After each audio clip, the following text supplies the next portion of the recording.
Bienvenue à tous sur Africa Plus 243. Merci partout bozana kolanda biso, partout bozali, partout bo pesi biso confiance na patience ya kolanda émission oyo tina suka. Et pour na mokolo na lelo na memeli bino porte-parole ya Bina Filé. Bino Sowebi Bina Filé, un chanteur en Afrique au Congo. Alors le autre solana un peu plus sur Bina Filé na sur ba nzembo ya Bina Filé au tozo zela le 28. Et comme il y a porte-parole naie WhatsApp Yannick. Bonsoir Yannick. Ouais, bonsoir. Merci encore dans une émission naio. C'est un énorme plaisir. Voilà. Merci. Sinon, vous allez bien? Ouais, tout va bien. En tout cas, il y a tiré. Parce que chanson dansante n'a pas d'ici là. Donc tout va très bien, de mieux en mieux. Nangaï, l'orchestre, nangaï, na président, nangaï. En tout cas, tout va très bien. Au couple de parcours qui a Bina Filé pour na ba fan peut-être ba Bina Filé té soit recopier ba Bina Filé zana ni so couple de parcours na ya moi muké. Avant tout na banana couple ça na mbote na élève du maître le full boss Trangeta Nostradamus moto ya makambo komo ya mboka na batu nyonso ba Hollande mission na ye moko président ngai. Et notamment na CG Iventilolo, directeur ya marketing na biso, directeur Sasa ADTGA Sambi, ya Tropenza ou Arnaud Wambi, Igo Wambi. Donc bambote na batu nyonso wana. Et si je pourrais dire par rapport à ce qu'on pourrait expliquer par rapport à parcours ya président ngai élève du maître, c'est que élève du maître azamona kisenso a travaillé na ba orchestre ebele. Notamment bazalaka orchestre qu'on a ex-patron maestro Fabregas où finalement a qui travailler beaucoup plus et pas naie orchestre nini et maman on a beaucoup plus ça les passé ngana na yé penza pour les présent pour tous na makambo tozo pour yeba parce que ça la batusu ba Bina Filé té osomona ce qu'on va yeba Bina Filé c'est qui abima na orchestre nini ya ngona ce qu'il faut expliquer sur lembo la bien pour tout comprendre. En tout cas, c'est ça passé à Moutou, oui, mais tu un peu le lot. Merci beaucoup. Étant porte-parole, Naza peut-être na ba makambunaye beaucoup plus ya kalakalati. Naza beaucoup plus na makambunaye ya sika. Et place oyo penza, otoko ko beta sete o batu ba ebeli artiste et ça bongo na light music et pas le maestro Fabro. Et ça place oyo asali carrière naye, pe asali visibilité na makasi. Donc ce qui ngana ko lobela personnellement ce qui ngana ko lobela na yebi ke abanda beta na orchestre mususu tant que chanteur ndé ba chanteur mususu bazalaka ndé ba banda ba carrière na bango mais place oyo ba yebi vraiment oyo asali carrière na ye asali ba chanson excellent asali ba chanson excellente asali ba vocal ya kitoko et ça bongo na light music et ça place oyo ba yebi beaucoup plus artiste na biso. Donc c'est dans ce sens-là. Donc on a beaucoup plus, on a martelé beaucoup plus sur place où les artistes ils ont la light music et pas les maestros Fabregas métier noir. Donc voilà. Quand on a poto, na ebité yo poye kane ba memara bangulu to ye leader donc ta memi yo to ye na ndenge na yo to ebité. En fait, ngai eza kutuma mangulu te ngako ya poto ngulu te. Orchestre na biso tozana structure tozana makambo nyonso tout est en bonne et uniforme. Donc ezakuma mangulu te, je suis venu faire mon travail et ce qui naza eza pona sa musala. Donc soko yambinga par rapport à élève du maître. Donc makambo bangulu ezana batu mususu bakena bangulu ça existe mais on a dit ce qu'on fait pas. Biso ezande beaucoup plus musala. Donc yo yena ndenge na o. Donc toye ko sa musala. Te oye boye ko sa musala donc bozé belé. Te na ye ko sa musala en fait. Oye ko sa musala kasina na memi. Na ye ko sala musala. Et pour un élève du maître le full boss Bina Filé. Les orchestres na ngande tininga na sa musala. Toye mta memi o awa. Comme manga ya zana na Kinshasa mazoya bientôt là mais ngana précédé. Le leader na yete matindi déjà. Voilà, toye poto sa musala parce que il fallait automatiquement mutu moko azala na pona ko défendre cause, mutu moko azala wana pona ko informer ba mélomane pe ba fanatique. Il y a la bonne musique au balingaka élève du maître na ndenge à Paris. comme azana ba fanatique et belé mikolo ye muta gagner bango nyonso donc normalement il fallait mutu moko ya ka défendre cause yango no moninga azana Paris. Ouais. Bina fila bimana neni. Moni ça fait très longtemps. Et artiste et Abima Mwakala. Artiste Abima Mwakala. Je pense bien que depuis Light Music et Bima des artistes Abima. Parce que à Banana Light Music vraiment au début. Et donc ça fait un bon bout de temps quoi. Donc artiste Abima Mwakala. Bah vocal naie ceux qui c'est bateau ba yo album il y a Light Music. Banzembo ya Light Music ba se référer facilement. Na voix wana Angélique. Oh, il y a élève du maître Tangeta, les full boss. Et puis surtout qu'il y a abîmé par Fabregas. Mais oui. Mais on a le droit de ça. Élève du maître, place où a yokani trop, place où a monani, place où a sali visibilité na makasi. Et ça et pas le maître Fabregas. Et voilà pourquoi Zalara toujours reconnaissant et pas artiste. Zalara toujours reconnaissant et pas mutu oyo asala que lelo azala oyo azalelo. Des preuves on est à Mibenga qui élève du maître. Maître Zala bon les maestros Fabregas. Voilà. Merci. Et là je vois bon mon beau fin Valérie Kabongo na Canada et réanniversaire à vous. Je vous aime beaucoup. Moté Nancy Boukassa. Ba gros bisous na bino. Nanga ba succès à bina filé banda wapi. En fait, étant porte-parole par rapport à succès à mon continent et président Nangaï. Bon, c'est ça, non? Ouais. Donc, il faut y avoir un peu moins plus sur chef d'ailleurs. Notamment. Ouais. Donc, si c'est il y a président Nangaï Bandakala. Depuis la vocal union sur la salle en Light Music, ils aura toujours un succès moko incroyable. Tous les vocals. Au à salle en album, ils aura un succès moko incroyable. Et la preuve en est tant qu'il y a Tanzembo nae. Dans l'album, il y a président le maestro Fabregas, a qui trophée. Je pense bien que les fanatiques au balandara vraiment de près Makambouya musique, qui élève du maître Tangeta, le seul artiste, la seule plutôt, c'est ce qu'on dit non? Où il y a trophée, dans l'album il y a maestro Fabregas, et ça l'élève du maître Binafili Tangeta. Donc succès nae banda kala en fait. Depuis Abanda visibilité nae, depuis Abanda carrière nae. Mais est-ce qu'il y a un trophée? Si, Azwa Penza trophée. Bah image les quand on a mis plus à répondre au nom préféré au ça. Mais yo ozalaki wana. En tant que journaliste. Yo ozalaki wana na kin. Ozalaki te na utikelo papa. Ozalaki wana na kin, ozalaki na za leader na yo. Il faut être un peu plus sérieux. Oui, normalement il faut naïba beaucoup plus sérieux. Mais nazalaki tant on nazalaki na kin en fait na qui est pas bien élève du maître après. Parce que on a travaillé un artiste moko donc na qui est pas élève du maître après. Mais ce qui est sûr où il tambola na ba télévision, il tambola na ba réseaux sociaux, artiste à soit trophée et je pense bien que wana zalaki nanu a sali orchestre na été, c'est tout à fait normal peut-être naïba provenance d'angote mais à ce que je sache à Zwaka trophée et les cas na ba télévision et puis ça fait un bail le lors de sa carrière na solo à l'époque ils zalaki beaucoup plus na et pas pembe na maestro Fabregas donc je pense bien qu'on a d'accord nanga que ça fait un bail et que les lots n'a peut-être na bon souvenir par rapport à wana mais à ce que je sache en tout cas Azwaka trophée naie à l'époque tout le monde on a TV et là je crois bien dans d'autres travailler un artiste chanteuse moko yakala donc voilà quoi. Yo depuis à combien de temps? Depuis naia on a ça combien de temps? Et que question on a pensé vous a privé pourquoi parce que moi je suis belé aux et enfin aux Kimango et on a le bazar leader on a bozaki peut-être depuis au Kabwana depuis hier ça fait combien de temps on a tout niveau. Tu n'as aucun Kimango tu n'as le baka vérité par rapport à ma connaissance. Pour même pas artiste nangai je n'ai pas j'ai pratiquement fait une année et pas leader nanga ou nazana esiko. J'ai pratiquement fait une année. Et voilà, ngana yé na orchestre déjà ya banda orchestre. Nazaki place mon sous na ko rejoindre déjà ya banda orchestre a évolué déjà voire même ko bimisa déjà album ceux qui ba tuba ki album mona ba yo ka dédicace na ngezala na katité. C'est parce que na ki okuta déjà abimisa déjà album, ndé place na ki rejoindre artiste nanga. Leader nanga en fait. Donc voilà, ce qui n'a na poto, c'est pratiquement une année. Hein. Pratiquement, d'ici là, je vais atteindre une année.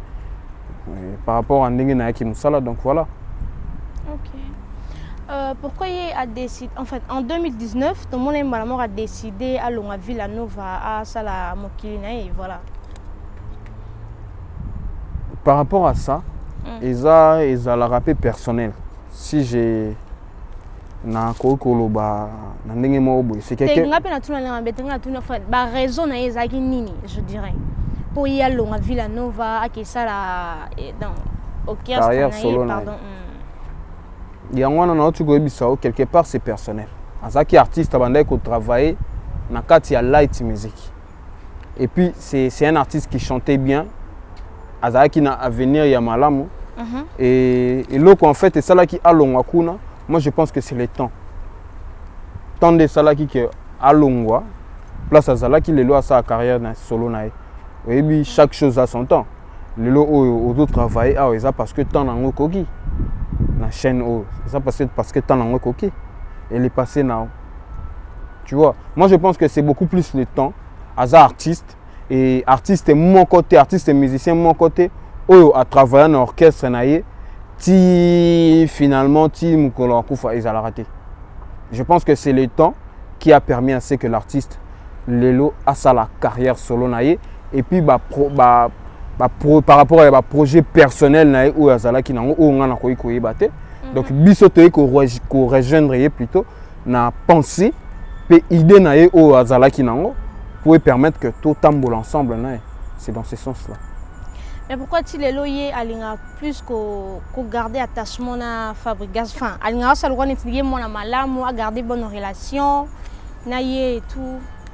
Malgré l'ongwa, à l'ingénieur toujours batbaye bakéye na Fabregas bazali en bon terme. Mais bazala toujours en bon terme. Ils ont toujours été en bon terme, mais les artistes à travailler pas mutu. Au moni, na vie ingratitude des Arabiens. La vie à mon ingratitude des Arabiens. Même yo tango zo sala et je pense bien que tango golongwa peut-être dans les jours à venir na habité, mais dans les jours à venir tango le cas awa et que sala ba vue belé, ba peso ba vue belé et pour bandai ko ça sala na bien. Je pense bien que ozala ingratité dans les jours à venir. Au loba que peut-être soko bandaki awa ou peut-être dans les jours à venir au loba que en tout cas place où sala que ngana sala bien. Et ça place on a bandai musala nanga et le nom na place on a zali artiste élève du maître Trangueta le full boss n'a jamais été ingrat envers qui que ce soit même envers ba ex nae azalaka ingraté à salara musala nae parce que za musala et ce qui lelo ti lelo azana capacité pe volonté pe bolingo ya ko reconnaître place ni o auta c'est tout à fait normal azamuntu et azana sentiment wana ya kozala na gratitude envers mutu o abimisai parce que na autre ko ebisa que kalamingi te awa que eza place oyo asala visibilité na place oyo asala ba vocal place oyo asala ba nzembo oyo mona na miso bato et ça serait pas bon azala lelo nga obi azalani ra mona mawa ya lela rani kaka ba nzembo nyonso ba lela kaka to yepile mawa. Mais public et je crois bien que le public a la bonne musique qui élève du maître Trangueta le full boss à la musique. Il y a bien ayembaka banzembo ya bien aux autres toucher ba mitima bato. Ko lobake ko lela na habité ce bino ba journaliste pe bomona ngo ko lela. Mais à ce que je sais c'est un parolier. Et là on a yebi asala banzembo ya bien banzembo aux autres toucher ba mitima bato. Donc moi je ne pense pas que aller la rana banzembo. Et ça kaka koyemba bien ko toucher tellement mitema ya bato nde salara ke bato peut-être ba mona na sens wana ce qu'on a banzemba nyonso yera mutakoma rango bien ba yera ba komelie pour le bien za parolier to bité yem mutakoma bien ba komela kai et en tout cas banzemba nyonso élève du maître mutakoma ngo même album ouais même album sûr. Trop sûr même c'est un parolier lobi to yoga so mutu so abimi a. Mais est-ce que yango na biso ye kuto za mutu moko boyo azaka ingrati ce que son nzembo c'est ka ozana facilité o yebisa batu ke voilà na somba nzembo tel to mutu boyo apesa kinga nzembo mais jusque là aso comme ba nzembo na yenyonso et bien sûr mutu na mutu face à la musala na ou na générique Vegeta Sali Moussala nae animateur na biso Yannick Fundi azawana Banka zawana donc mutu en tout cas a sali la part des choses mais les chansons oyo mingi ya bolingo ya vie et tout artiste akomakango yemoko sûr trop sûr même na vandi na artiste na ngai même attends pendant trop longtemps mais bah temps on a sali na comprendre artiste et des fois na vivant na ba répétition o azo créer sur place. Mais souvent on est trop mais pourquoi question na tuna ki on a biso ba raison ñu esala ya ka bona plus na fabricage. Na uti go ebisa yango na uti go ebisa. Répondre nga bien. Yango na uti go ebisa. Chapa ki yango. Te na chapa ki yango te na uti ko ebisa tout à l'heure que et na banda travail à l'époque oyo azala ki na maestro fabricage. Nga azala ki te. Na ndo travailler na artiste mususu. Nga na ko rejoindre ye artiste asi abimisi album et ça déjà sur le marché des disques. Début surtout ko rejoindre ye parce que album place na abimisa si et abimisa album na ye zali v katako pardon. Nzembo ya album ngwezani parce que nga na ibi album mauta. Donc album na biso liboso kombo na ngo reculer devant. O ezala ki bongo na 7 titres. Wala nini? Et l'année coulée. Ils ont 2010, l'année passée plutôt. Bah titre ni banzembo ka o toyoka ka soki alelanga na sali choix na ngai yango na. Mon choix na soki. Banzembo zebele. Banzembo zebele vraiment belé 7 titres.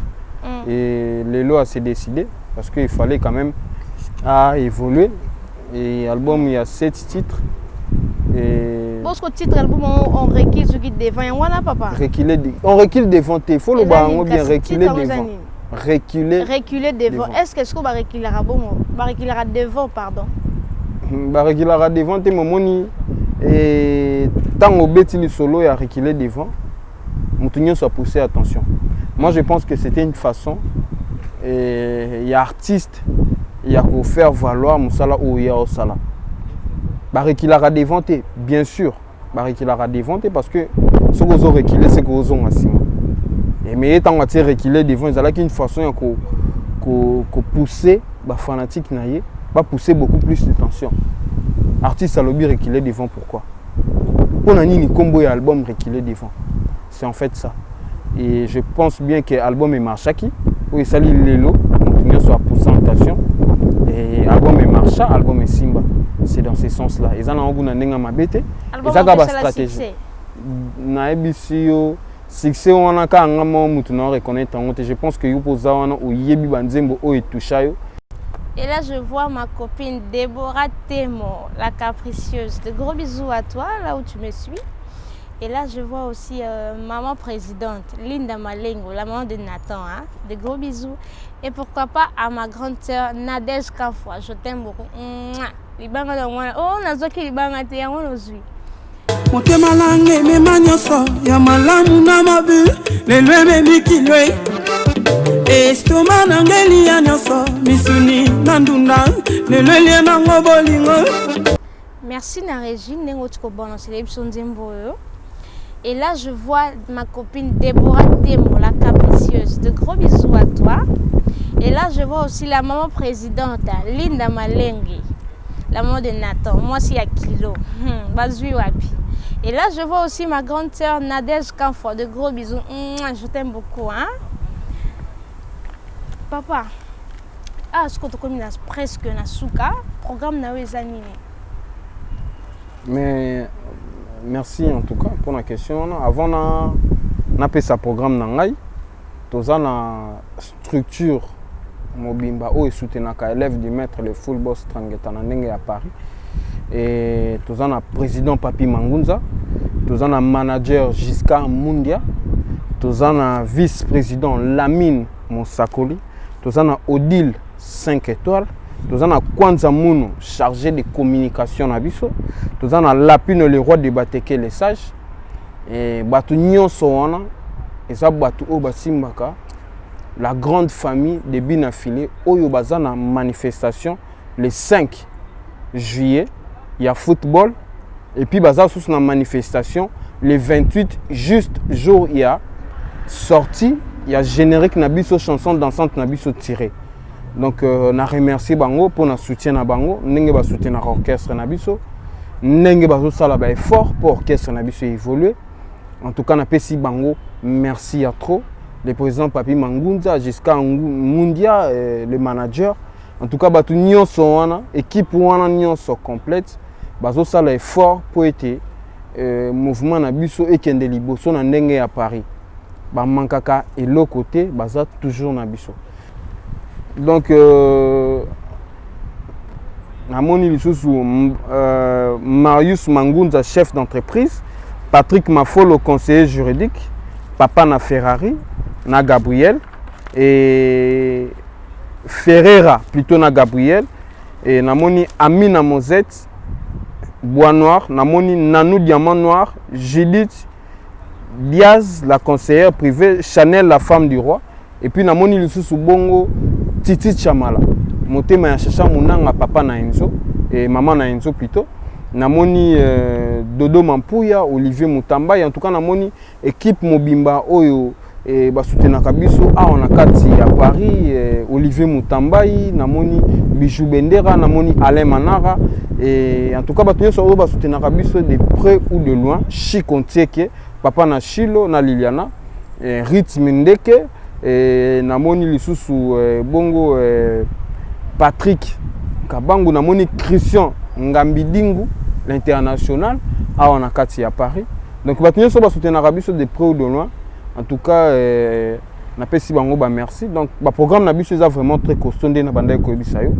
Ba concert ezali a on a poto parce que artiste c'est Falakaya. En dehors ya ba concert tous na match ya munene pe barbecue o eko salama awa barbecue eza le 28 et match loisir entre ba fanatique ya Weranson na ndenge ya Paris et batu ya golf Gizola et aux alabongo a à Paris et alabongo le 5. En tout cas ba programme est belé mais album na biso ezobima d'ici là. Et le 28 ezali sorti à générique na biso une chanson dansante to benga ngobongo et ça le 28 donc dimanche. Donc générique na biso wana ekobima dimanche au batu na ba site na ba plateforme téléchargement nyonso ba kozwango le 2 juillet. Donc le 2 juillet ba kozwango na ba plateforme nyonso ya téléchargement mais le 28 oyo nazo martelé ezali bongo sorti à générique chanson dansante na biso tiré oyo ça la rage na ba extrait nango par-ci par-là. Donc voilà un peu quelque part ba programme na biso mais ce qui ba programme sous Roya. Papi Mangoma, c'est ça? Papi Mangunza. Papi Mangunza.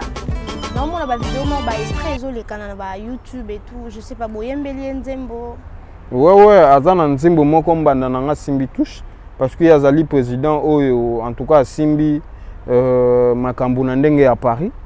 Papi Mangunza Zamuto a Simbi Makambuna Ndenge à Paris. Bah fanatique, en tout cas Zali président, il y a fanatique les amis de Bina Filé Ndenge à Paris. Yimuta Simbi azo s'occuper na makambo nyonso et azana nzembo moko oyo kobima juste après sortie il y a chanson dansante na biso ekobima bongo le 28 et dans les jours à venir peut-être aux annonces aux salles l'émission na ko lobela pe nzembo wana oyo kobima mbanda na ngai a Simbi touche nde titre ya nzembo na biso yango wana mena kati album na biso tozali na 12 titres. Et ça album il y a 12 titres na chanson dansante moko.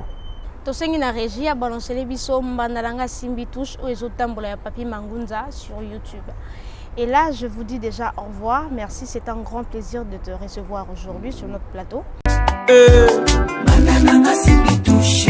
Mbandalanga yo. Mbandalanga Simbi touche. Mbanda Papi Mangunza Simbi touche.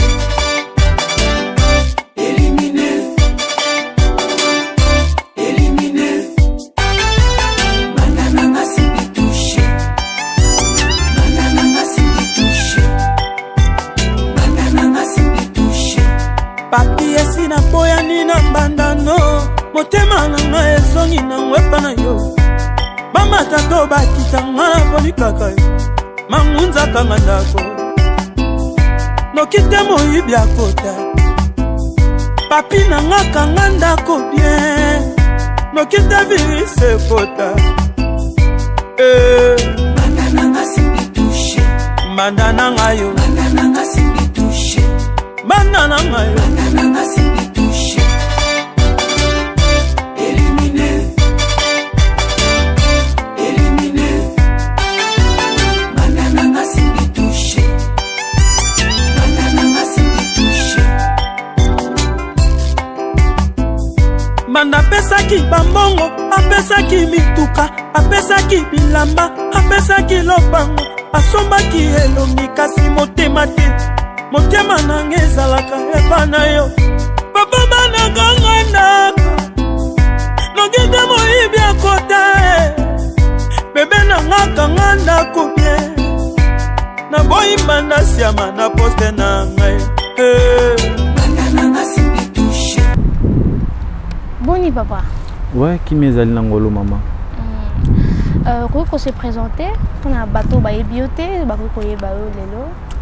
Bon, nga naza kwanza munu. Naza chargé à communication ya Binafile France. Ouais. Okolo bomo maka s'il te plaît. Bon, nga naza kwanza munu chargé à communication ya Binafile France. OK. Fonctionne eza nini na staff na bino? Bon, naza chargé à communication. Ah, donc naza pour la communication. Et le na yambi awa message na eza nini pour na ba fan na bino?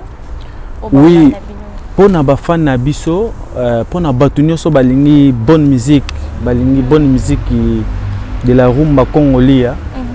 Donc toza na message mo tozo le qui ça très important pour na sortie ya générique na biso, générique tiré. Donc générique d'engana bientôt lala awa le 28 ezobima eza dimanche. Yango état que la grande famille de Binafile France te préparer barbecue moko pour na sortie ya générique na biso. Donc yango na l'équipe pour na copier sa information oyo pour na batu pena baya ebele. Tous en abon ensemble to fêter pour na événement meneno toza na ya sortie ya tiré. Donc générique dansante. Générique du moment. C'était juste ça le message? Ouais, c'était juste ça. À part ça, les 5 juillet, nous avons un match très important. La délégation ya Weranson, donc au bêta, bakoko ya Weranson, na batu ya Binafile. Donc ils ont les 5 juillet. On est bêta mawat. Ils ont la porte de la chapelle. Oko pe s'adresse bien pour na bateau bakoya ko. Oui, adresse faut na bimisa pa na tête ezate mais eza déjà to lexa qui communiquer nyonso eza déjà mais na tête nem tezate.